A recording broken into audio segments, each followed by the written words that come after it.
میں نے شادی کی ہے اعجاز درانی صاحب سے. جی یہ جن میری بیٹیاں جو آپ دیکھ جی جی بیٹھی ہیں تو پاس جی میں. ہاں 22 برس پیشتر. جی حالانکہ لوگ کہتے ہیں مجھے اس وقت کام نہیں چھوڑنا چاہیے تھا، اور جیسا کہ آرٹسٹ کو ہونا چاہیے، سلم ہو گئی اور ایکٹنگ بہت اچھی کرنے لگی.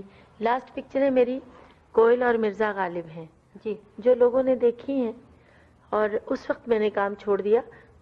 میں نے محسوس کیا کہ بیک وقت فلم میں کام اور شادی دو چیزیں نہیں چل سکتی. گھر کو وقت نہیں دے سکتے زیادہ، صبح جانا شام کو آنا، تو پھر میں نے گانا میں چھوڑ نہیں سکتی تھی. تو وہ مان گئے اعجاز صاحب کہ اچھا آپ گانا نہ چھوڑے، گاتی رہے مگر فلم کا کام چھوڑ دیں. اچھا اچھا. اور وہ پٹھان ہے، انہیں غیرت بھی تھی کہ بھئی کام نہ کرو کیونکہ ہیروئن کو اکثر گلے لگنا پڑتا ہے. تو کہتے تھے بھی کام نہیں کرنا فلم میں، ہم کریں گے تم نہ کرو.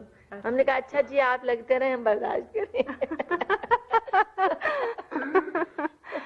اچھا مادام، آپ نے تو پاکستان کے ہمارے سبھی ذہین موسیقاروں کی طرزیں گائی ہیں، آپ کی کوئی ذاتی پسند ہے؟ کس سلسلے میں ذاتی پسند؟ آپ کے پسندیدہ موسیقار سے میری مراد. موسیقار سبھی اچھے ہیں جی، یہ تو کوئی ایسا سوال نہیں جو میں موسیقار ایک کا کہہ دوں. سبھی اچھے ہیں. اچھا میڈم، ابھی جو آپ نے تازہ تر گیت غزلیں ہم لوگوں کو دیے ہیں، ان میں سے آپ کا ایک نغمہ ہے سر سنگیت کی جوگن بن کے. جی ہاں، تو یہ عبداللہ صاحب کا ہے. اچھا، یہ ٹیون عبداللہ صاحب کی ہے. آپ فرمائیں تو ہم یہ سنوائیں. ہاں ہاں، مجھے بھی بہت پسند ہے.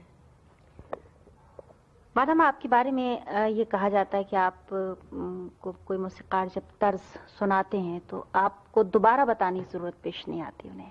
یہ اللہ کا کرم ہے. ایسا ہوتا ہے، نہ معلوم مجھے کیوں بہت جلدی ٹیون یاد ہو جاتی. بس حساب کتاب اور یہ سمجھ لیجئے کوئی بزنس کی بات ہو تو بڑی کن ذہن ہو. اچھا. کچھ نہیں سمجھ میں آتا. بخدا یقین کیجئے کوئی حساب کتاب ایسا ہو کہ جس میں پیسہ انوالو ہو یا بزنس ہو، وہ میرے مہینوں سالوں سمجھ میں نہیں آیا. مگر یہ گانا تو ایک منٹ سے دوسرے منٹ پتہ نہیں کیوں مجھے یاد ہو جاتا ہے. ایسا لگتا ہے جیسا میں نے پہلے گایا ہوا ہے. اللہ کی بڑی مہربانی ہے. اللہ ماشاءاللہ آپ نے گایا بھی اتنا ہے کہ ظاہر اب کوئی گنجائش نہیں رہی ہے. نہیں ایسی تو نہیں. اچھا میڈم، گانے کے ساتھ ایکسپریشن بہت ضروری ہوتا ہے، اور آپ کے گانے کی خصوصیت ہے کہ آپ اس کو بڑے بھرپور ادائیگی کے ساتھ گاتی ہیں. تو یہ اضافہ آپ اپنی طرف سے کرتی ہیں یا جو موسیقار صاحب بناتے ہیں طرز وہ گائیڈ کرتے ہیں آپ کو؟ یہ بھی اللہ کی دین ہی سمجھیے.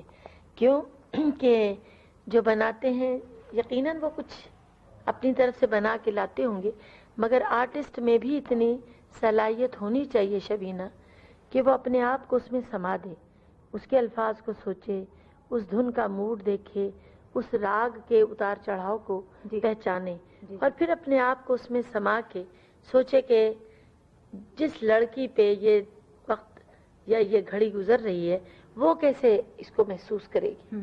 تو خود بخود آپ اسی جذبات میں گائیں گی. مادام، گانے میں تفریح طبع کے علاوہ فن کی بھی خاصی بھرپور جھلک ہوتی. فلمی گانے میں آپ کو فنکارانہ استادی دکھانے کا کتنا موقع ملتا ہے؟ دیکھیے، کلاسیکل کی جیسے میں نے تعلیم پائی شروع سے، یہ تو ظاہر ہے کہ اس طرح تو ہم لوگ نہیں پوری کلاسیکل کی اس پہ خوبیاں دکھا سکتے، مگر میرا یہ خیال ہے کہ اگر آپ کی تعلیم کلاسیکل صحیح ہوئی ہے اور بنیاد پختہ ہے تو یہ جو نیم کلاسیکل اور فلمی گانے اور یہ سب ٹھومریاں غزلیں کچھ بھی محسوس نہیں ہوتی، کیونکہ بنیاد پکی ہو جانی چاہیے نا. تو پھر آپ چاہے جتنی منزلیں اس پہ بنا لیں، اور اگر بنیاد صحیح نہیں تو کچھ بھی نہیں ہوتا. مادام، آپ نے ایک غزل گائی تھی آشیانے کی بات کرتے ہو، بہت ڈوب کے گائی ہوئی چیز. آپ کو پسند ہے ذاتی؟ بہت پسند ہے. اور وہ تو ٹیون بھی 1 منٹ میں بنی تھی.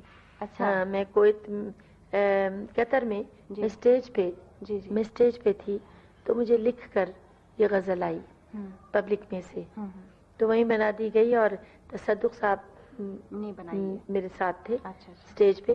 انہوں نے دھن چھیڑی اور ذرا سا مجھے آسرا دیا کہ یوں کہیے. دیکھا جائے تو انہی کی دھن ہے، مگر وہ اس وقت فی البدی یوں گا دینا بڑا کام تھا. اور مجھے غزل پسند آ گئی اسٹیج پہ ہی پڑھ کے کہ بہت خوبصورت غزل ہے. پھر میں نے وہیں پبلک کو سنائی اور بعد میں اسی ٹیون پہ پکی ہو گئی کہ یہ ٹیون میں نے شادی کی ہے اعجاز درانی صاحب سے. جی یہ جن میری بیٹیاں جو آپ دیکھ جی جی بیٹھی ہیں تو پاس میں. جی ہاں 22 برس پیشتر. جی